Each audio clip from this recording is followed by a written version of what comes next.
Trabalho noturno. Por causa do atraso na chegada da chuva, tem produtor rural plantando na madrugada. A família da mulher que morreu na Espanha quer trazer o corpo e também a filha dela que está na Europa. O coração está sangrando, mas a minha preocupação é a preocupação de toda a família agora com a Camila. Onda de estupros em Rio Verde assusta moradores. Em uma semana foram 3 casos. E a chuva traz preocupação antiga.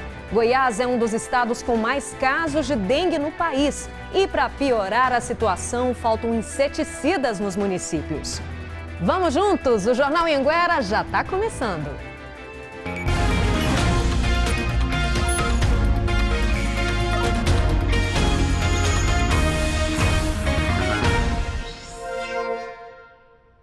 Olá, boa noite.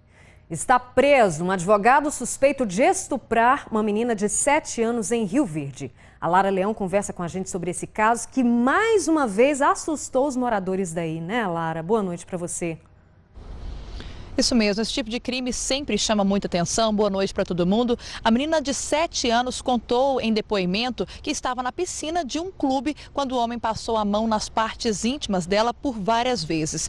Ela chamou os pais que estavam por perto, gritou e nesse momento eles seguraram esse suspeito até a chegada da polícia militar.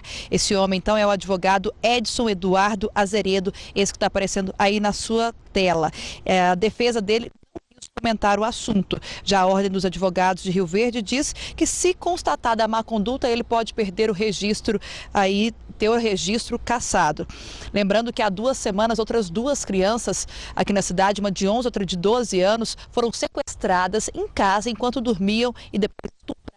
O principal suspeito desse crime é o major da Polícia Militar, Cristiano Silva de Maceno. Nesses 2 casos, os suspeitos estão presos e a gente, claro, segue acompanhando todas essas investigações. Tá ok, muito obrigada pelas informações. E no entorno de Brasília, em Cidade Ocidental, uma mulher foi presa suspeita de mandar matar o namorado. Então vamos até Lusiânia para falar com a Ana Caroline Mota.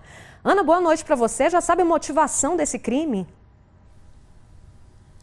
Oi, Rosane. Boa noite para você e boa noite a todos. Segundo as investigações, a suspeita tinha interesse no dinheiro da vítima e por isso planejou todo esse crime. Joicimara de Paula Príncipe contou com a ajuda de mais 3 pessoas para assassinar Eduardo Pessoa da Silva. De acordo com a polícia, a Joicimara ligou para Eduardo e o chamou para ir até a casa dela. Quando Eduardo chegou ao local, foi surpreendido por 3 homens que o colocaram dentro do carro, levaram Eduardo para um matagal e o espancaram até a morte. Esses 3 suspeitos fugiram. O carro que a gente viu aí nas imagens, né, que era do Eduardo, foi encontrado horas depois pela polícia. A polícia esteve na casa da Joicimara, ela confessou todo o crime, disse como foi, né? E a motivação, como eu disse, que era o dinheiro da vítima. Os 3 suspeitos que participaram junto com ela continuam foragidos e a polícia segue investigando esse caso. Rosane.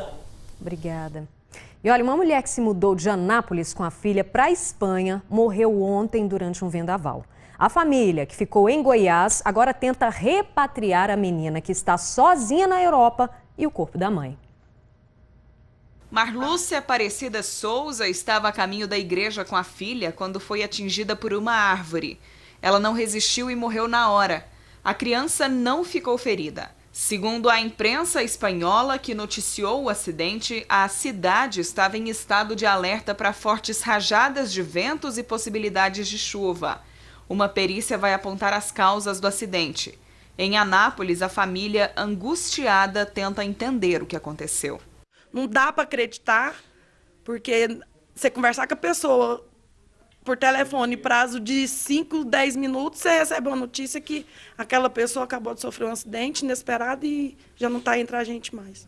A Marlúcia morava na Espanha com a filha de 10 anos desde abril. As 2 estavam sozinhas no país e agora a família está correndo atrás para pelo menos conseguir trazer a criança de volta para o Brasil. A dor está imensa, o buraco está grande, o coração está sangrando. Mas a minha preocupação é a preocupação de toda a família agora é com a Camila. É com a Camila. E rezar e Deus vai abençoar que a gente vai conseguir trazer a Marlúcia para descansar aqui. E me envolver ela pela última vez. Meu Deus, que dor, né? O Consulado-Geral do Brasil em Barcelona diz que está em contato com a família e que, por causa de uma lei de privacidade, não pode passar mais detalhes sobre esse pedido da família de ajuda para trazer o corpo. Um caminhão carregado com gasolina tombou hoje na BR-060 em Jataí, no sudoeste do estado. Parte do combustível vazou, o restante foi transferido para outro caminhão. A pista ficou interditada por mais de 6 horas e os motoristas tiveram que passar por um desvio. O caminhoneiro teve ferimentos leves. Perseguição policial na BR-040 no entorno do Distrito Federal. Um carro roubado em Brasília foi localizado em Cidade Ocidental. O ladrão abandonou o carro e tentou entrar numa casa, mas acabou fugindo para uma mata. O carro recuperado será devolvido ao dono. 2 homicídios em menos de 24 horas no mesmo bairro de Caldas Novas. Douglas Souza Silva e Kleber Oliveira Veiga Costa foram mortos a tiros. Nos 2 casos, os atiradores invadiram as casas e dispararam contra as vítimas. Um menino de 2 anos e 10 meses foi morto em Goiânia. Ele foi asfixiado e, segundo o IML, tinha sinais de abuso sexual. O padrasto, um adolescente de 17 anos, foi apreendido suspeito do crime. A mãe do menino foi presa e vai responder por abandono de incapaz. Também na capital, um homem foi preso suspeito de abusar sexualmente das enteadas de 15, 17 e 20 anos. Elas denunciaram o padrasto depois de uma briga com ele. A mãe disse que não tinha conhecimento dos abusos. O dono de um pesque-pague em Mineiros, no sudoeste do estado, perdeu mais de 1 tonelada de peixes por falta de energia. Um prejuízo de mais de R$20 mil. Foram 4 dias sem conseguir ligar o equipamento que faz a oxigenação da represa do pesque-pague, até que o Sérgio conseguiu um gerador emprestado com os vizinhos. O aerador é esse equipamento aqui que serve para misturar o oxigênio na água para ajudar na respiração dos peixes, mas sem energia ele não funciona. Dos peixes que morreram, o Sérgio tentou aproveitar alguns para alimentação, mas nem os freezers estavam funcionando sem energia. O resultado, olha só, mais de 400 peixes jogados no lixo. Eu tinha os exemplares, né, que atraía muito movimento do pesque-pague, que são as piraíbas, né, e morreram. Ao todo foi aproximadamente 1,5 tonelada de peixes. Parte já foi removida e o restante será jogado no lixo. Se pelo menos eles falassem assim, ó, o problema foi grave, vai voltar daqui 4 dias, a gente se preparava melhor. Mas você fica na esperança, amanhã vem, e eles nunca vêm. Nossa, dá até dó ver essas imagens, não? Olha, a Enel disse que a energia no pesque-pague foi restabelecida, que as chuvas com ventos fortes na última sexta-feira danificaram o sistema, deixando um poste quebrado e outros 6 desalinhados. Disse ainda que os técnicos tiveram dificuldade para chegar ao pesque-pague por causa de uma porteira trancada. E a gente já mostrou aqui no Jornal Anhanguera o programa de cães-guia que existe no IF Goiano, em Urutaí, no sudoeste goiano, né? Agora você vai ver que 2 destes animais estão passando por treinamento em Pires do Rio. Nesta fase de treinamento, os instrutores estão acompanhando 2 cegos beneficiados pelo programa. O Jorge, que perdeu a visão aos 26 anos, e a Tuane, que ficou cega ainda criança. Jorge, agora, como é que vocês estão assim sendo recebidos nos estabelecimentos? Porque nem todo dono de estabelecimento conhece a lei, né? Exato. Essas pessoas vão ter que se adequar, porque como é uma lei federal, né, que pode até interditar o estabelecimento por quase 30 dias, é bom o comerciante estar esperto com relação a isso para não ser punido. Tem alguns estabelecimentos que ainda não desconhecem a lei e não autorizam que os cães-guia esteja com o cego. Para não ter nenhum problema, durante o treinamento, o cão-guia precisa ter uma identificação como esta aqui, presa à coleira. O cego também deve portar esse documento. O decreto 5.904, ele prevê penalidades para o estabelecimento que não autoriza, né, a entrada do cão-guia acompanhado, né? Então, isso pode gerar até um boletim de ocorrência, um processo civil, e multa prevista de R$1 a R$30 mil. É claro, com tanta simpatia assim, por onde passam, acabam chamando a atenção e atraindo os olhares. Nessa lanchonete, eles foram bem recebidos. Todo deficiente visual tem esse direito em qualquer lugar. Além destes 2 cães, outros 13 estão sendo treinados no projeto de cães-guia do IF Goiano de Urutaí. E veja a seguir, Goiás é um dos estados com mais casos de dengue no país. E para piorar a situação, faltam inseticidas nos municípios. Voltamos já.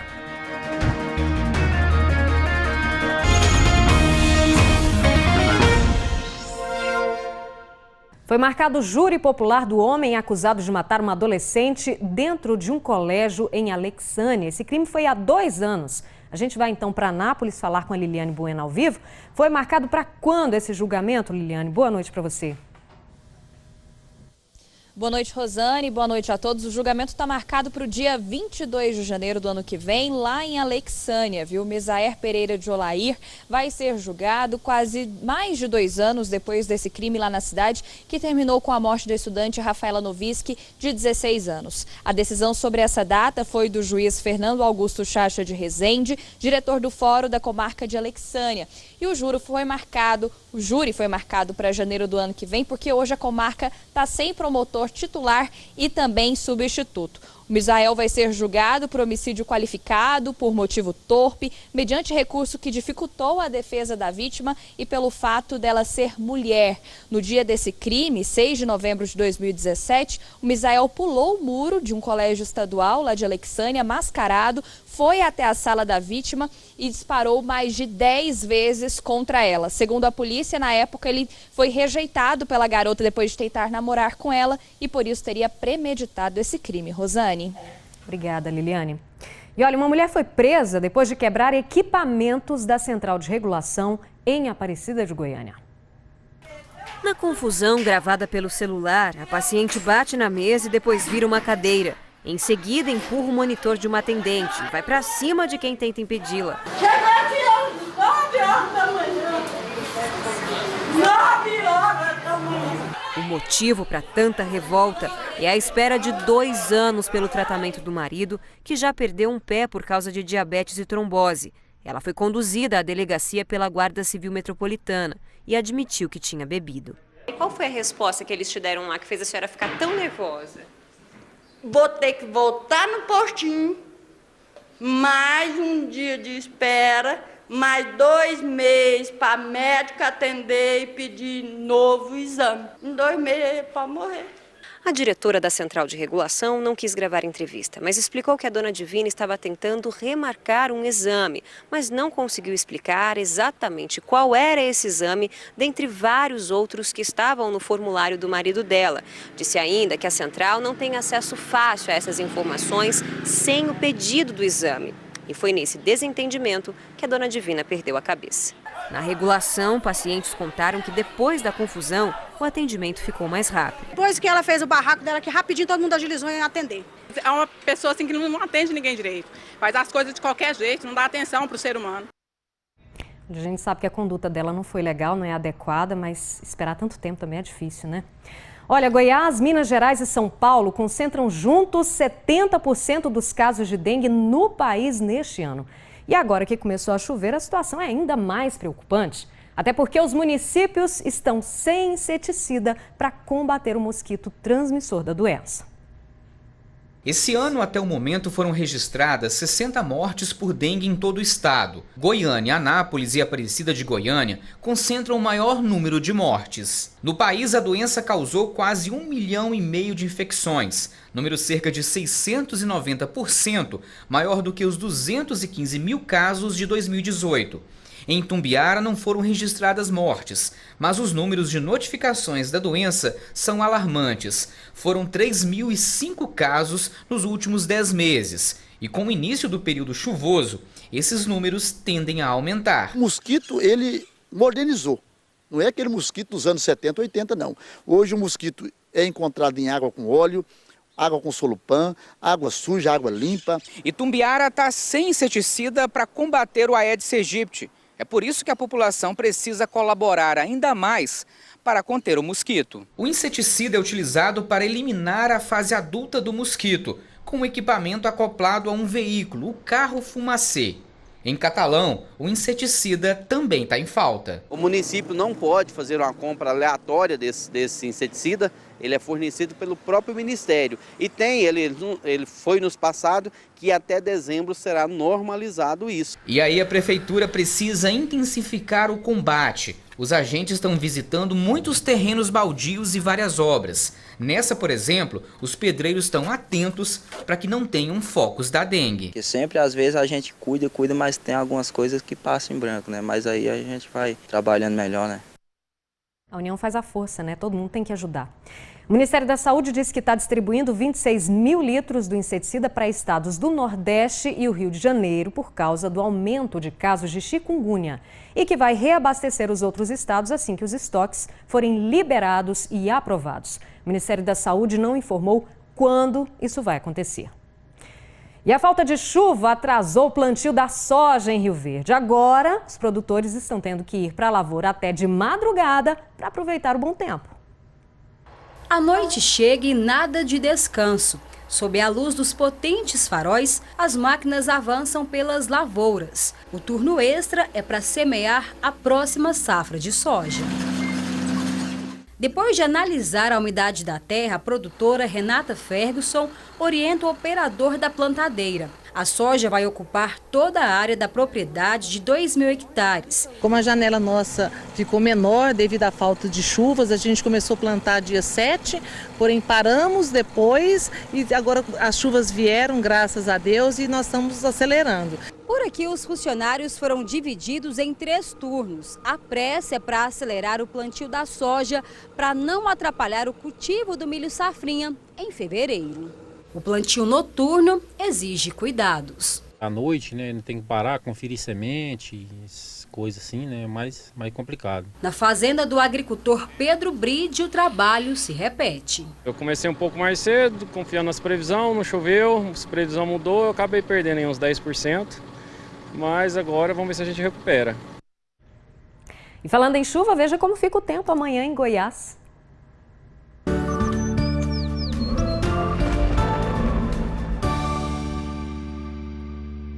A semana começa com sol e nebulosidade. O dia fica quente no período da tarde e há possibilidade de pancadas de chuvas isoladas em várias regiões. Em Porangatu, o dia começa com 22 graus e pode chegar a 36 no meio da tarde. Em Anápolis, Cristalina e Catalão, a máxima pode chegar a 31 graus. A nossa imagem do dia é uma sugestão do Roberto lá de Rialma. Olha só o que ele encontrou, gente, um tamanduá muito educado, que dá o exemplo para muitos pedestres, viu? Olha ele atravessando a rua na faixa de segurança, que bacana, né? E tá chegando a hora, faltam só 5 dias para Goiás ser representado no Jornal Nacional pelo meu colega Matheus Ribeiro. E tem muita gente participando da hashtag Mateus no JN. Hoje a gente mostra a alegria e a empolgação da Gilma, olha só. Mateus, eu e minha família te desejam toda sorte no Jornal Nacional. Tchau, obrigado! Coisa boa, né? Boa noite pra você. A gente encerra hoje com as imagens de Rio Verde, ó. Um beijo, um cheiro pra vocês. Até a próxima.